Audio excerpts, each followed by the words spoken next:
Gantikan ibu menjadi pelayan toko sembako milik Haji Darno, ternyata misteri mengerikan terungkap. Seperti apa kisah lengkapnya? Simak videonya sampai selesai. Semoga kalian yang menonton video ini selalu diberikan kesehatan dan dilancarkan rezekinya. Amin.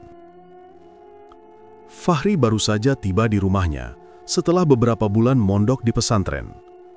Rumah itu sederhana, berdinding anyaman bambu dengan atap genteng tua yang sebagian sudah bocor. Di dalam rumah hanya ada ibunya, Bu Marni, yang sudah sejak lama menjadi tulang punggung keluarga. Sejak ayah Fahri meninggal ketika ia masih kecil, ibunya lah yang menanggung semua kebutuhan hidup mereka berdua. Bu Marni bekerja di toko sembako milik Haji Darno, juragan paling kaya di desa Bojong Bata. Hampir semua warga desa pernah berutang kepadanya, karena hanya toko itulah yang selalu lengkap isinya. Dari beras, minyak, gula, sampai kebutuhan harian lainnya, semuanya tersedia. Bu Marni dipercaya menjaga toko itu sejak bertahun-tahun lalu. Walaupun pekerjaannya berat, ia jarang mengeluh di depan anaknya. Fahri merasa bersalah setiap kali melihat ibunya pulang larut dengan wajah letih. "Kalau aku sudah besar nanti, Bu nggak usah kerja lagi, aku yang ganti," katanya suatu malam sambil membantu menyiapkan makan. Bu Marni hanya tersenyum tipis. "Belajarlah yang rajin di pesantren. Itu saja sudah cukup bikin ibu senang." Namun kondisi membuat Fahri harus pulang. Bu Marni sering memaksa dirinya untuk kuat, tapi tubuhnya semakin kurus. Fahri tahu ibunya memaksakan diri bekerja terlalu keras. "Lebih baik aku di rumah dulu, Bu. Aku bisa bantu-bantu. Uang tabungan dari ayah masih ada sedikit buat biaya pesantren." Bu Marni terdiam, lalu hanya mengangguk kecil. Dalam hati, ia merasa lega karena kehadiran anaknya bisa mengurangi beban meski sedikit. Suasana desa Bojong Bata sendiri tampak tenang di siang hari. Anak-anak berlarian di sawah. Orang-orang tua duduk di pos ronda sambil merokok, dan suara ayam berkokok terdengar dari tiap pekarangan rumah. Tapi saat malam tiba, desa itu berubah. Jalan-jalan kecil tampak gelap, karena lampu jalan jarang menyala. Angin malam membawa suara-suara aneh. Kadang seperti hembusan orang berlari, kadang seperti tangisan samar. Yang paling sering dibicarakan warga adalah suasana di sekitar toko sembako Haji Darno. Banyak yang enggan lewat di sana jika sudah malam. Haji Darno dikenal warga sebagai orang kaya yang baik hati. Ia sering menyumbang untuk acara desa, membiayai pembangunan musola, dan memberi pinjaman kepada orang-orang yang kesusahan. Tapi di balik itu, ada cerita yang tidak pernah berani diucapkan keras-keras. Bisik-bisik menyebutkan bahwa kekayaannya tidak wajar. Toko sembakonya tidak pernah sepi, meski jaraknya cukup jauh dari pasar kota. Ada yang bilang barang-barangnya seperti tidak ada habisnya. Setiap kali ada orang bertanya, Haji Darno hanya tersenyum. "Rezeki itu sudah diatur. Selama kita mau kerja keras, pasti cukup."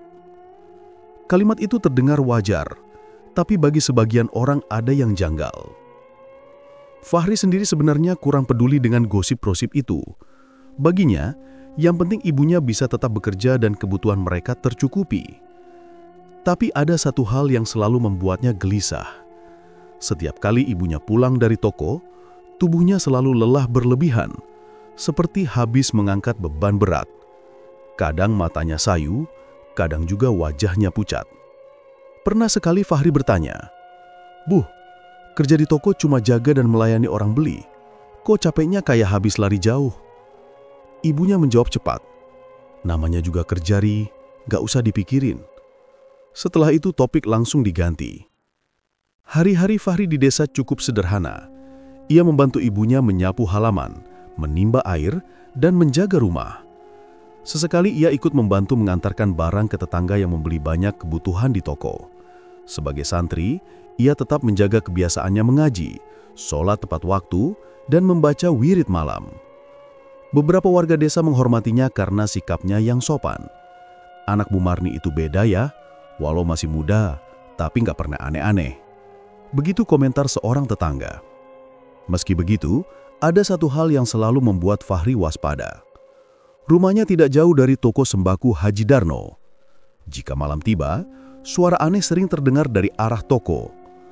Kadang seperti suara pintu kayu yang digedor-gedor, kadang seperti benda jatuh. Pernah juga Fahri mendengar suara ayam berkokok tengah malam padahal jelas tidak ada kandang ayam di sekitar toko itu. Ia mencoba tidak peduli, tapi tetap saja rasa takut selalu muncul. Suatu sore, Fahri duduk di warung kopi dekat musola bersama beberapa pemuda desa. Mereka membicarakan soal Haji Darno.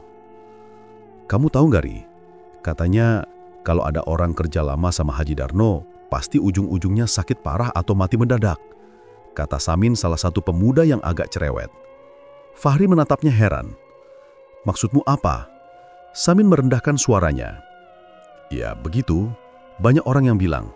Katanya ada tumbal. Tapi ya cuma katanya." Teman-temannya ikut menimpali, tapi mereka langsung berhenti bicara ketika ada orang lewat. Fahri hanya terdiam, setengah percaya setengah tidak. Malamnya, Fahri duduk di teras rumah sambil menemani ibunya yang baru pulang dari toko. Wajah Bu Marni tampak sangat lelah. Keringat menetes meski udara malam cukup dingin. Fahri menyodorkan segelas air hangat. "Bu, jangan terlalu capek. Aku bisa bantu nanti kalau ibu kerja." Bu Marni tersenyum, tapi senyumnya terlihat dipaksakan. "Nggak usah mikirin ibu, kamu cukup bantu di rumah aja." Namun mata Bu Marni seperti menyimpan sesuatu yang tidak pernah ia ucapkan. Fahri melihat jelas ibunya sering menahan kata-kata. Hari-hari berikutnya Fahri makin sering menemani ibunya. Ia mulai hafal kebiasaan Haji Darno. Pagi hari toko ramai oleh pembeli. Siang menjelang sore agak sepi. Tapi menjelang malam, anehnya toko itu masih sering tak ada orang datang. Entah siapa. Padahal di desa lain, toko sudah pasti tutup sejak jam 7 malam. Fahri pernah melihat sosok asing masuk ke dalam toko saat malam, bukan warga desa, lalu keluar dengan membawa karung kecil. Ia merasa ada yang tidak beres, tapi ibunya selalu melarangnya ikut campur. "Jangan tanya-tanya aneh, Rih. Itu bukan urusan kita," kata Bu Marni dengan nada agak keras. Fahri akhirnya diam, walau hatinya penuh tanda tanya. Malam Jumat, Fahri tidak bisa tidur. Suara aneh terdengar lagi dari arah toko. Kali ini lebih jelas, seperti suara orang merintih, disusul suara benda jatuh. Ia berdiri di jendela, mencoba mengintip. Dari kejauhan ia melihat samar-samar lampu di dalam toko masih menyala.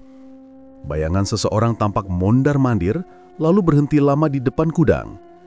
Ia menelan ludah. Rasa takut bercampur penasaran. Ia ingin mendekat, tapi langkahnya tertahan. Ibunya sedang tidur di kamar. Wajahnya pucat meski tertidur. Fahri memutuskan kembali ke dalam, tapi malam itu ia benar-benar tidak bisa memejamkan mata. Sejak malam itu, benak Fahri dipenuhi banyak pertanyaan. Kenapa ibunya selalu pulang dengan kondisi lelah berlebihan? Kenapa toko itu selalu terdengar aneh setiap malam Jumat? Dan kenapa banyak warga yang berbisik-bisik soal kekayaan Haji Darno? Fahri merasa sesuatu yang besar sedang disembunyikan di desa Bojonggata. Ia hanya belum tahu apa, tapi firasatnya mengatakan bahwa ibunya terlibat lebih dalam dari yang ia bayangkan. Beberapa hari setelah kejadian malam Jumat yang membuat Fahri gelisah, kondisi Bu Marni mulai menurun. Awalnya hanya kelihatan capek biasa, tapi kemudian tubuhnya jadi lemah. Ia sering batuk kecil tanpa sebab, nafasnya pendek, dan wajahnya terlihat pucat. Fahri mencoba menanyakan apa yang dirasakannya, tapi ibunya hanya menjawab singkat. "Cuma masuk angin, Ri, gak usah khawatir." Namun semakin hari, keadaan makin parah. Bu Marni sudah tidak sanggup berdiri lama. Badannya seperti kehilangan tenaga, padahal sebelumnya ia masih sanggup bolak-balik ke toko dari pagi sampai malam. Anehnya, ia tidak pernah mau dibawa ke mantri desa. "Ibu nggak apa-apa, istirahat sebentar nanti juga sembuh," begitu alasannya. Fahri bingung, karena setiap kali ia mengusulkan berobat, ibunya menolak keras. Puncaknya terjadi setelah satu malam Jumat. Malam itu, Bu Marni pulang lebih larut dari biasanya. Biasanya ia sudah di rumah sekitar jam 10 malam, tapi kali ini hampir jam 12 baru terdengar pintu diketuk pelan. Fahri yang menunggu sejak tadi langsung menyambut. Wajah ibunya terlihat sangat ketakutan, matanya memandang kosong dan tangannya gemetar. Tanpa banyak bicara, Bu Marni langsung masuk kamar dan berbaring.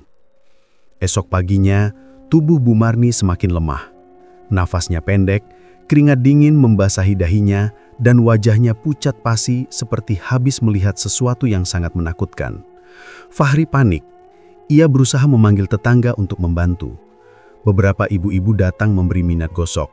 Ada juga yang menyarankan untuk dipanggilkan dukun kampung. Tapi Bu Marni hanya menggeleng lemah, tidak mau.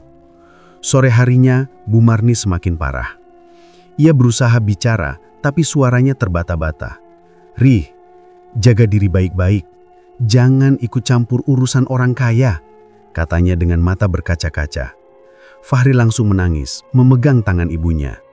"Bu, jangan ngomong begitu. Fahri masih butuh ibu." Tapi Bu Marni hanya menatap anaknya lama, lalu matanya terpejam. Nafasnya semakin pelan, sampai akhirnya berhenti. Tangisan Fahri pecah. Suara lirihnya terdengar keluar rumah sehingga tetangga berdatangan. Kabar kematian Bu Marni menyebar cepat di desa Bojongbata. Banyak warga ikut melayat, tapi tidak sedikit yang berbisik-bisik di belakang. "Kasihan, padahal baru kemarin masih kerja di toko." "Iya, meninggalnya mendadak banget ya." "Jangan-jangan, ya itu, jadi korban pesugihan Haji Darno." Bisikan itu sampai ke telinga Fahri. Ia menoleh, tapi orang-orang langsung pura-pura sibuk. Fahri menunduk, air matanya tidak berhenti mengalir. Dalam hati, ia merasa ada yang tidak wajar dari kematian ibunya. Pemakaman dilakukan keesokan harinya. Suasananya penuh duka. Fahri berdiri di samping makam, tubuhnya lemas, tapi ia mencoba tegar. Setelah semua selesai, ia kembali ke rumah sendirian. Malam itu ia tidak bisa tidur. Bayangan wajah pucat ibunya terus teringat, terutama tatapan mata terakhir yang penuh ketakutan. Beberapa hari setelah pemakaman, Fahri mulai mendengar cerita-cerita dari tetangga. Ada yang bilang Bu Marni jadi tumbal pesugihan Haji Darno. "Kamu tahu, Ri, katanya kalau sudah waktunya, ada pegawai Haji Darno yang kena giliran," bisik seorang ibu saat mengantarkan makanan. Fahri menatapnya tajam. "Maksudnya gimana, Bu?" Ibu itu langsung gelagapan. "Ah, saya juga cuma dengar-dengar, jangan dipikirin." Fahri tidak puas dengan jawaban itu. Ia ingat jelas, ibunya pernah bercerita singkat tentang bau aneh di toko. Setiap malam Jumat, di gudang itu ada bau amis kayak darah, ucap ibunya suatu kali sambil menyiapkan makan malam. Saat itu Fahri menganggapnya hanya angin lalu, tapi sekarang ia merasa perkataan itu bukan kebetulan. Ia juga mulai memperhatikan sikap orang-orang terhadap Haji Darno. Saat ada warga yang meninggal mendadak, selalu ada bisik-bisik mengarah ke juragan sembako itu. Tapi tidak ada yang berani menuduh langsung.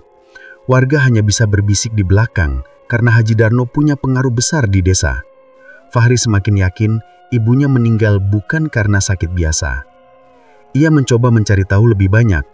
Suatu sore, ia sengaja mampir ke warung dekat jalan desa, tempat beberapa orang berkumpul. Ia duduk diam sambil mendengarkan obrolan mereka. "Aku dengar Bu Marni sempat dipanggil ke toko malam itu, padahal sudah pulang. Katanya disuruh Haji Darno ngurusin gudang," ujar salah satu lelaki paruh baya. Temannya langsung menegurnya. "Shh, jangan keras-keras, bisa bahaya kalau sampai didengar orang dalam." Ucapan itu membuat dada Fahri sesak. Ia menunduk, tidak ingin ketahuan kalau sedang mendengarkan. Tapi dalam hati ia bertekad, kalau benar ibunya dipaksa masuk ke gudang malam itu, berarti ada sesuatu yang disembunyikan. Malam-malam berikutnya, Fahri tidak tenang. Suara aneh dari arah toko sembako masih sering terdengar. Kadang seperti suara besi diseret, kadang seperti jeritan tertahan. Ia mencoba mengabaikan, tapi semakin diabaikan, semakin jelas terdengar. Pernah sekali ia memberanikan diri mendekat sampai depan toko. Dari celah papan, ia melihat cahaya lampu remang keluar dari dalam gudang, tapi pintu terkunci rapat, dan tidak ada seorang pun di sekitar. Jantungnya berdebar kencang, ia cepat-cepat pulang sebelum ada yang melihat. Di rumah, Fahri semakin sering berdoa. Ia membaca ayat-ayat yang diajarkan Kiai di pesantren untuk menenangkan diri. Tapi tetap saja, bayangan wajah pucat ibunya terus muncul.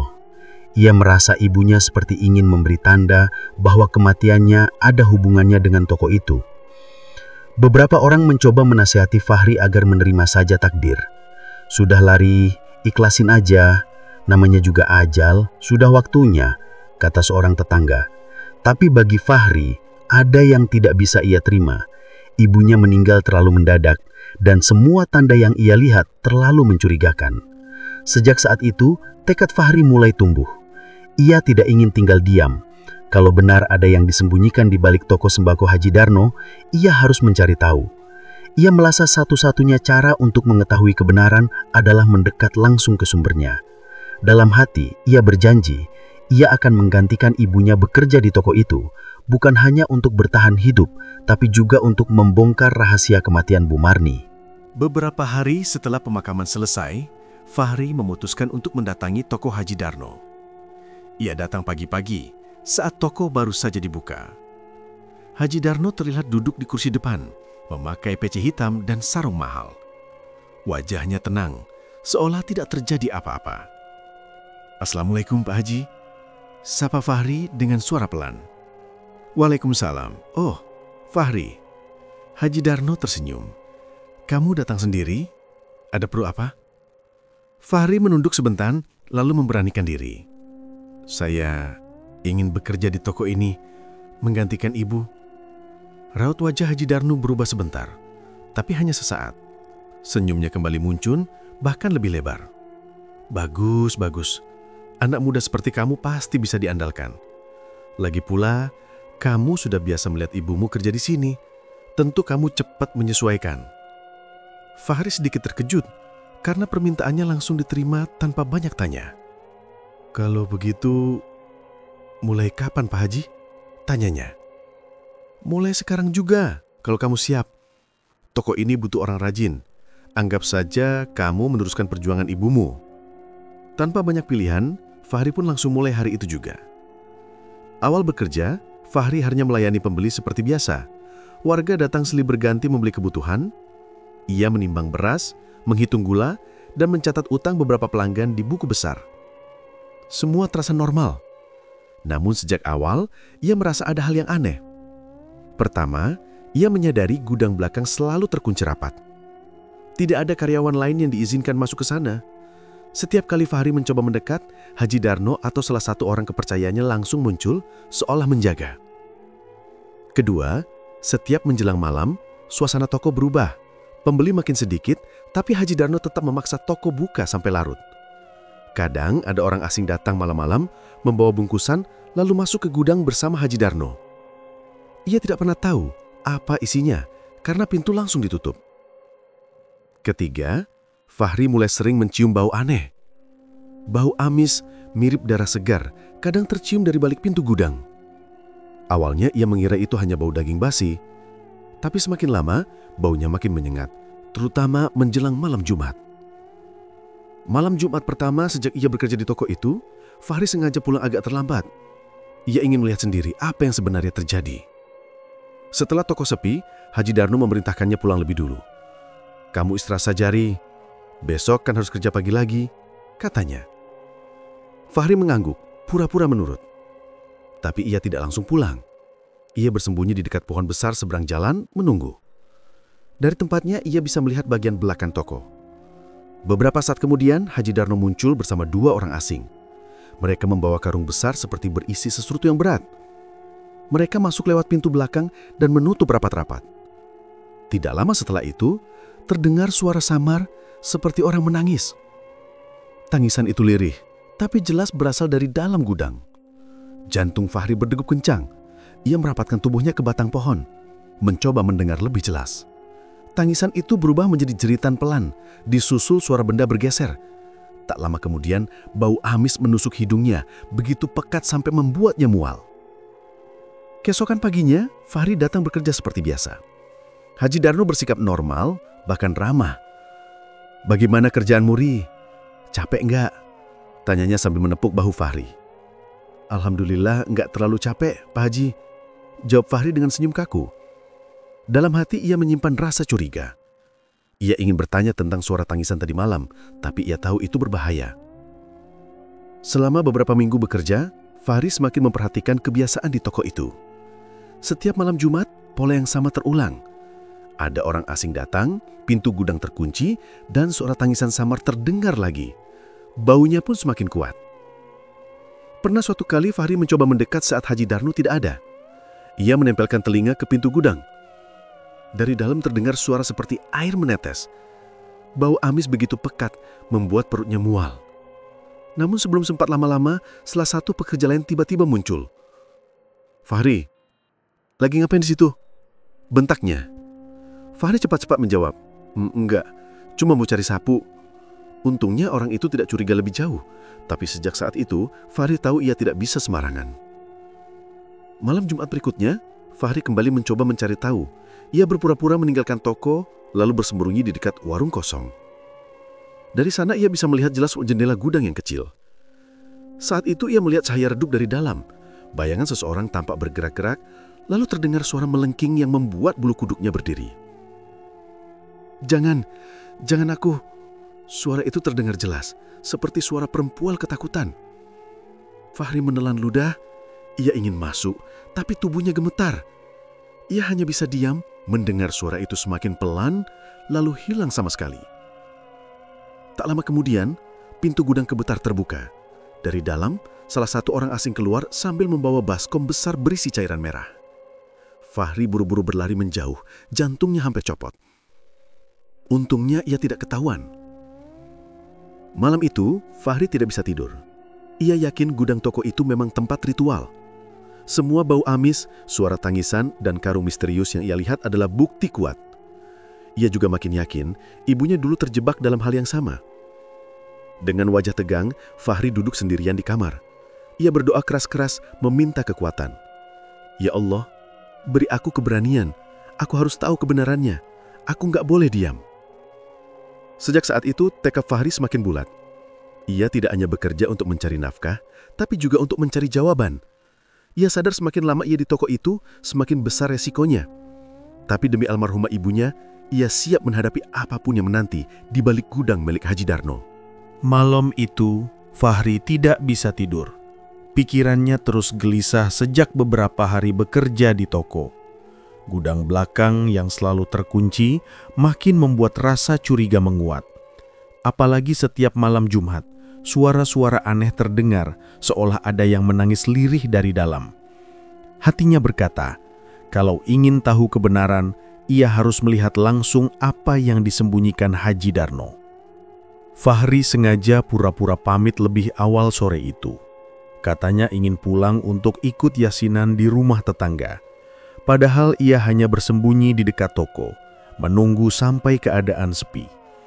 Setelah azan Isya berkumandang dan orang-orang sibuk ke masjid, ia melihat Haji Darno menutup toko lebih cepat dari biasanya. Tidak ada satupun pembeli yang dilayani lagi. Gerak-gerik Haji Darno tampak berbeda, lebih terburu-buru.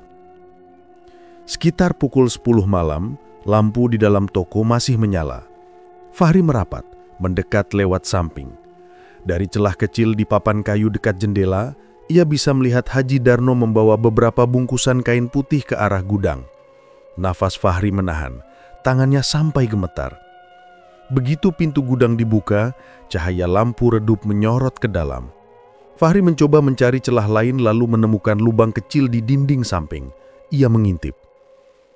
Pemandangan di dalam gudang membuat jantungnya berdegup kencang. Lantai gudang tidak seperti gudang biasa, tapi dialasi kain hitam lebar.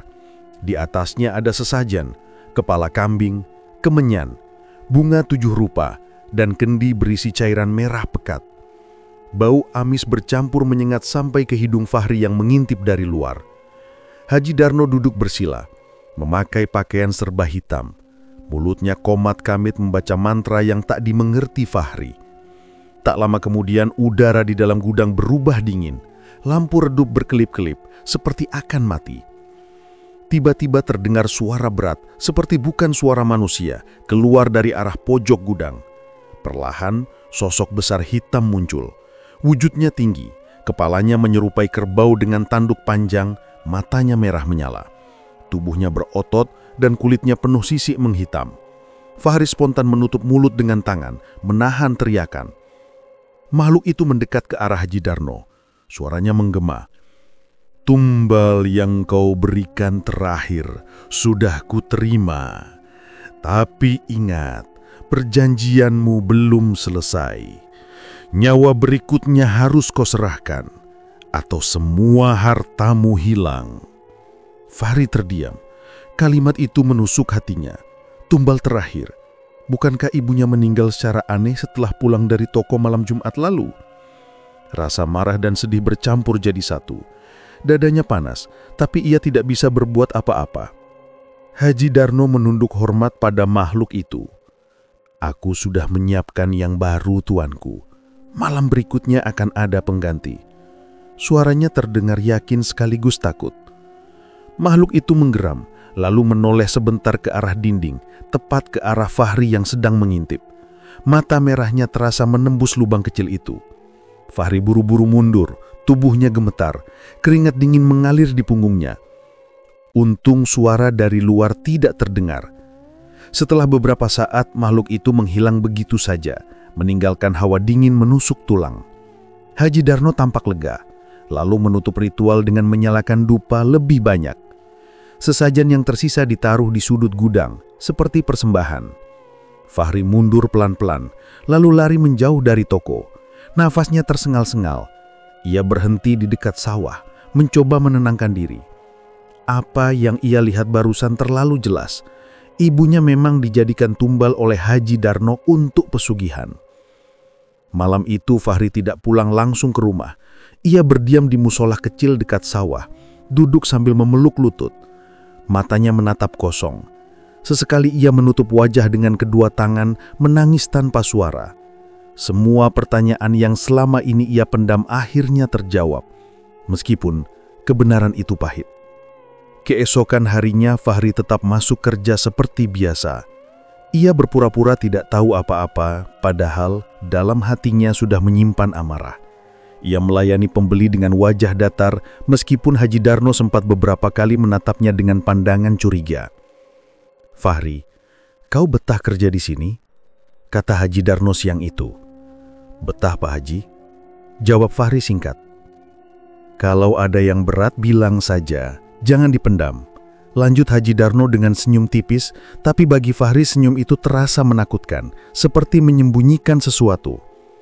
Hari-hari berikutnya, Fahri mulai lebih berhati-hati.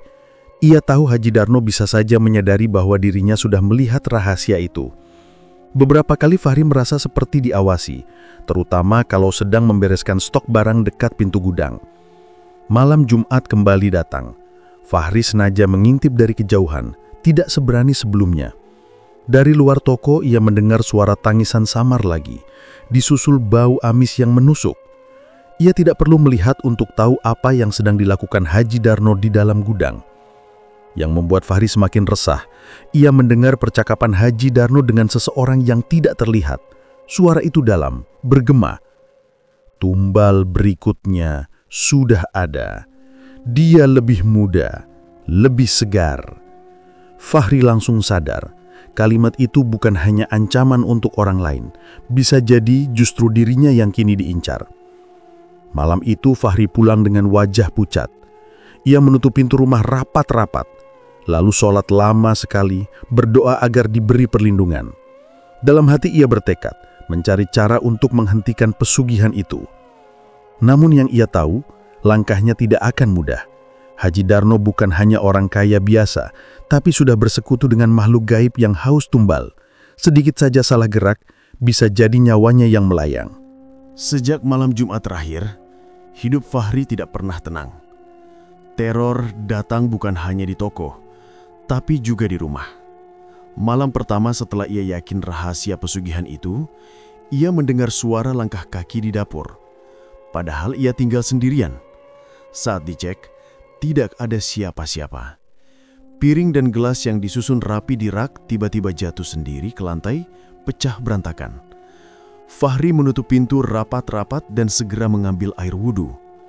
Ia membaca ayat kursi keras-keras, berulang kali, sampai suasana perlahan mereda. Meski begitu, rasa takut tidak hilang. Besoknya di toko, kejadian serupa muncul. Saat ia sedang menghitung karung beras, bayangan besar bergerak cepat di belakangnya. Fahri menoleh.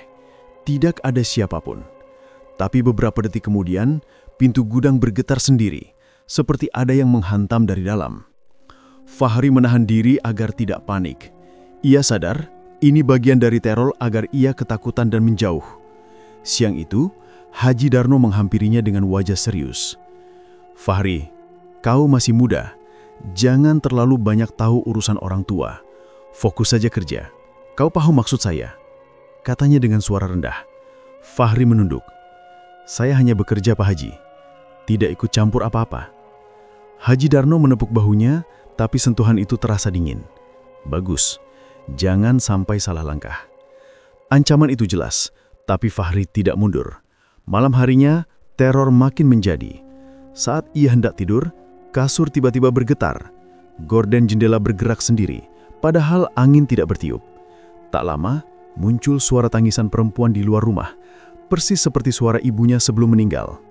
Fahri terisak menutup telinga. "Ibu," bisiknya. Tapi ia segera sadar, itu hanyalah tipuan makhluk pesugihan. Dengan gemetar, ia mengambil Al-Quran yang ia bawa dari pesantren, lalu membaca surah Yasin keras-keras. Suara tangisan itu makin lama makin menjauh, hingga akhirnya hilang. Pagi harinya, tubuh Fahri lemas, kurang tidur. Namun ia tetap masuk kerja. Ia tidak ingin memberi celah sedikit pun kepada Haji Darno untuk curiga kalau ia gentar. Tapi rasa takut masih membayang. Saat ia sedang melayani pembeli, tiba-tiba salah satu rak jatuh tanpa sebab, membuat pembeli lari ketakutan. Fahri tahu, itu bukan kejadian biasa. Hari-hari berikutnya, teror makin berat.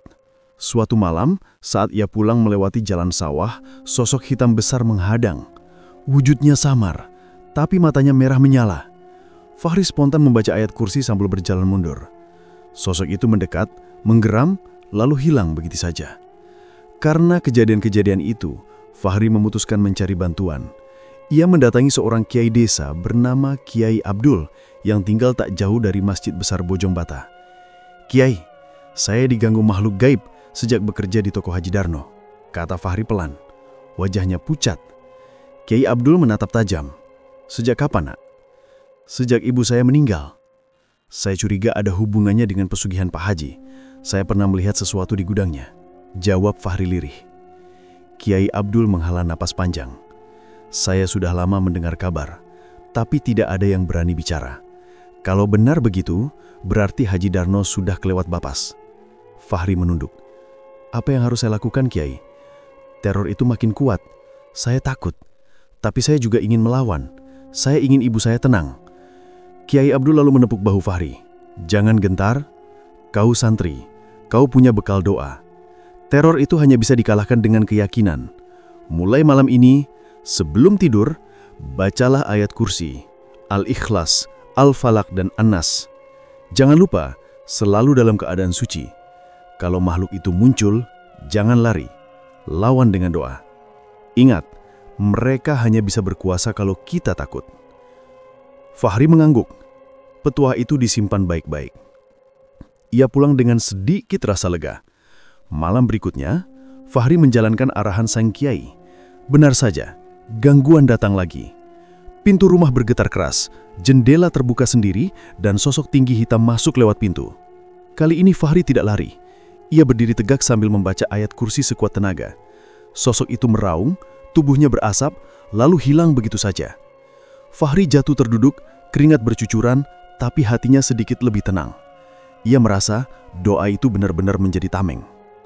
Keesokan harinya, di toko, Haji Darno menatapnya dengan tatapan curiga. "Kau kelihatan lelah, Fahri. Mimpi buruk ya?" katanya sambil tersenyum tipis. Fahri hanya menjawab singkat, "Biasa saja, Pak Haji." Tapi dalam hati ia semakin yakin. Haji Darno sadar kalau dirinya sedang melawan. Itu membuat suasana kerja semakin tegang. Beberapa kali, Haji Darno mencoba menguji. Pernah suatu siang, Fahri diminta mengantar barang ke gudang sendirian. Saat masuk, pintu tiba-tiba terkunci dari luar.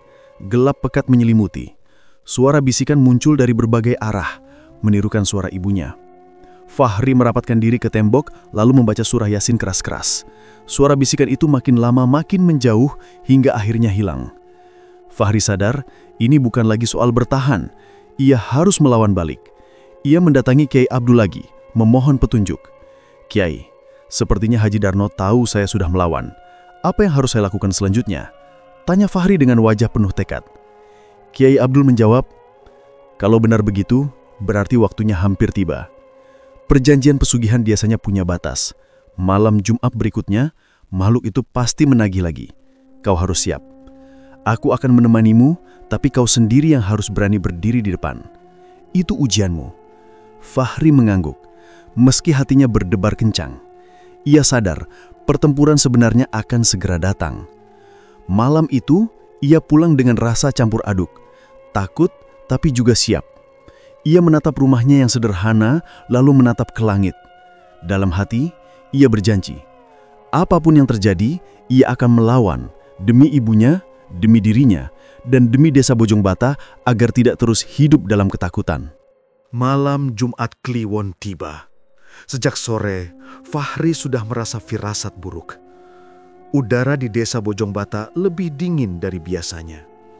Angin berhembus kencang, membuat pohon bambu di belakang rumahnya berderak-derak.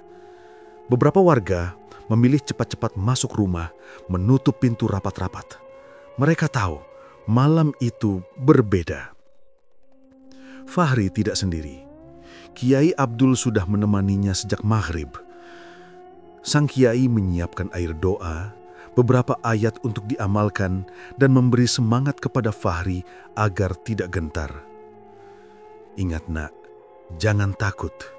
Kalau kau goyah, mereka akan semakin kuat," pesan Kiai Abdul sebelum berangkat.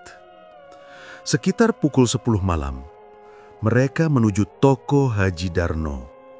Bangunan itu tampak lebih gelap dari biasanya, meski lampu di dalam masih menyala. Dari kejauhan, terdengar bunyi gong kecil bertalu-talu bercampur bau kemenyan yang menyenat. Fahri menghela napas panjang, lalu menunduk berdoa dalam hati. Di dalam gudang, Haji Darno sudah duduk bersila. Pakaian serba hitam melekat di tubuhnya, wajahnya penuh keringat. Di depannya ada sesajen lebih banyak dari biasanya.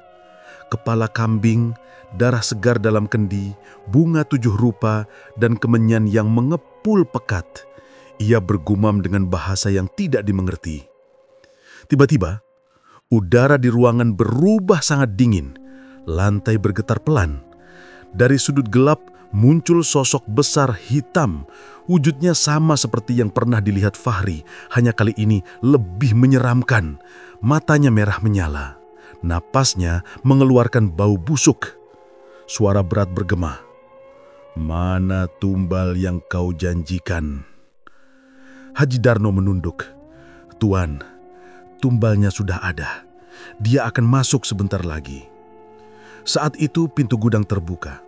Fahri melangkah masuk diiringi Kiai Abdul di belakangnya. Cahaya lampu minyak membuat bayangan tubuh mereka jatuh panjang ke lantai. Haji Darno terkejut. Wajahnya pucat. "Kalian berani masuk ke sini?" Fahri menatap tajam. "Malam ini semua akan berakhir, Pak Haji. Ibu saya tidak akan sia-sia." Makhluk hitam itu menoleh langsung pada Fahri. Matanya menyipit, lalu ia menggeram.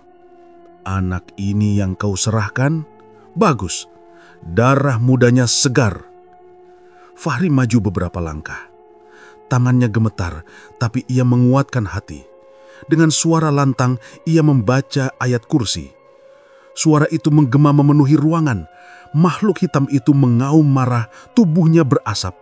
Haji Darno panik. Ia berdiri, menunjuk Fahri. "Bukan begitu, Tuan. Dia bukan pilihan saya. Dia datang sendiri, saya masih setia." Makhluk itu mendekat ke arah Haji Darno. Suaranya menggelegar. "Kau berbohong. Perjanjianmu gagal. Janji harus ditepati." Kiai Abdul ikut maju membaca doa-doa dengan lantang. Bau kemenyan yang tadinya pekat perlahan kalah oleh bacaan ayat suci. Dupa-dupa jatuh satu persatu, sesajen berguncang. Haji Darno berusaha melanjutkan ritual, tapi lidahnya seperti keluh. Setiap ia membaca mantra, suaranya hilang tertelan bacaan doa Fahri dan Kiai Abdul. Makhluk itu mengamuk, memukul lantai hingga kayu bergetar.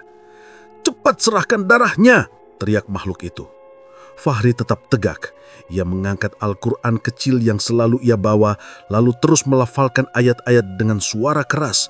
Tubuhnya bergetar hebat, tapi ia tidak berhenti.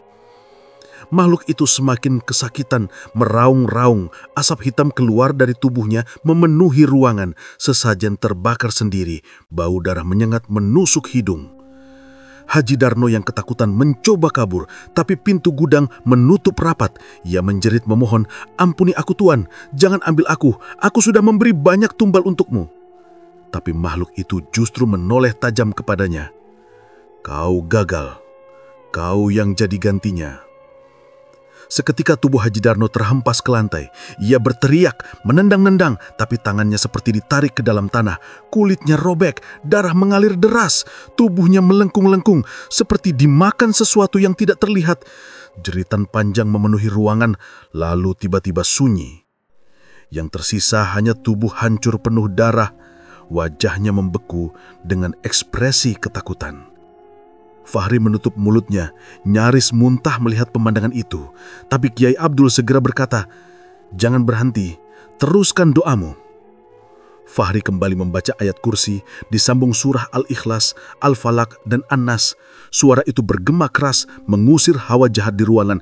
Makhluk hitam itu meraung untuk terakhir kalinya, lalu tubuhnya hancur menjadi asap pekat, lenyap begitu saja. Tiba-tiba api muncul dari sesajen yang terbakar, merambat cepat ke seluruh gudang. Toko sembako Haji Darno habis dilalap api, menyisakan puing-puing hitam. Bau hangus bercampur bau amis menyebar ke seluruh desa. Fahri berdiri terengah-engah menatap kobaran api. Dadanya sesak, tapi hatinya lega. Semua sudah berakhir. Haji Darno tewas oleh makhluk yang selama ini ia sembah, dan pesugihan itu musnah bersama gudang yang terbakar. Kiai Abdul menepuk bahu Fahri. "Kau sudah berjuang dengan benar, nak. Ibumu pasti tenang sekarang." Air mata Fahri menetes. Ia menunduk, lalu berdoa dalam hati untuk ibunya. Malam itu, meski penuh ketakutan, ia merasa beban berat akhirnya terangkat dari hidupnya. Api yang melahap toko sembako Haji Darno malam itu menjadi buah bibir warga desa Bojong Bata berbulan-bulan lamanya.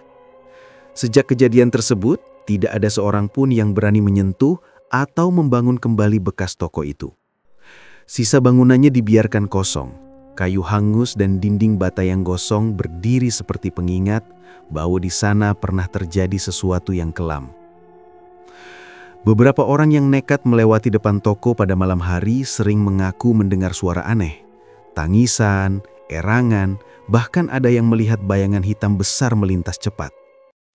Akhirnya warga sepakat, lebih baik jalan depan toko itu dihindari kalau sudah larut malam. Tempat itu resmi dianggap angker. Namun di balik rasa takut itu, ada juga rasa lega. Mereka sadar kekayaan instan dari pesugihan hanya membawa celaka. Selama ini mereka hanya bisa menduga-duga, tapi setelah kematian Haji Darno, semuanya jelas. Banyak yang menyesali kenapa dulu tidak ada yang berani menegur atau melawan. Tapi mereka juga bersyukur ada Fahri yang berani berdiri di depan. Setelah peristiwa itu, Fahri memilih kembali ke pesantren. Ia merasa di sanalah tempatnya untuk menenangkan diri dan memperdalam ilmu agama. Meski begitu, setiap kali ia pulang ke desa, warga selalu menyambutnya dengan hormat. Nama Fahri dikenang sebagai santri pemberani yang membuka kedok juragan sembako yang selama ini dianggap dermawan. Anak-anak muda di desa menjadikan cerita Fahri sebagai pelajaran. Para orang tua sering menasehati anak mereka, jangan pernah iri sama orang kaya yang jalannya tidak jelas. Ingat Haji Darno, hidupnya berakhir mengenaskan. Bojong Bata perlahan kembali tenang, meski bayang-bayang peristiwa itu tidak akan pernah hilang sepenuhnya. Setiap kali melewati puing toko tua itu, warga seperti diingatkan bahwa ada garis yang tidak boleh dilewati manusia. Mencari harta dengan mengorbankan nyawa orang lain. Cerita ini ditutup dengan pesan yang terus diulang warga dari mulut ke mulut.